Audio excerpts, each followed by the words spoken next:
second. এই বেটা খারো।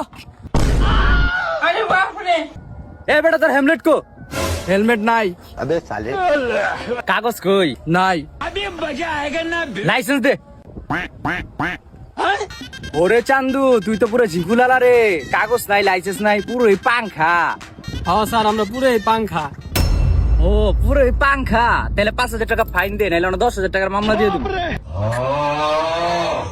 रुक तेरे को बताते तेरी माँ की थी।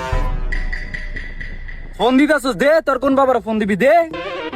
ও কারে ফোন দিতেছি দেখ। रुको जरा এসপি তোর এলাকার সাধারণ একটা কনস্টেবল আমার গাড়ি আটকাইছে, আমারে নাকি মামলা দিব। আগে চিনেন আমারে? এই নে কথা ক। লাগবো না ভাই, কথা কই না, আপনার চাবি আপনি জান গা ভাই। আরে বেটা লাউড দে, আর কার গাড়ি আর কিছু চিনে না? আর আজকে চাকরি খাই দিমু, ও চিনবো হপায়। After accounting, take up to balance pay. अभी मजा आएगा ना. अबे साले চেঙ্গির পুতো না, তোর মামলা দিম 20,000 টাকার, এটা কেউ আটকাইতে পারতো না। স্যার আমাকে দুইজন ধরে আধা ঘন্টা পিটাইলে 20,000 টাকা তো দূরে কথা, বৃষ্টি হবার তো না। लेकिन एक second. টিয়া নাই হোগার পোলা গাড়ি চালাও আর পার করছো না, করছো না, হেলমেট নাই, কাগজ নাই, টিয়া নাই।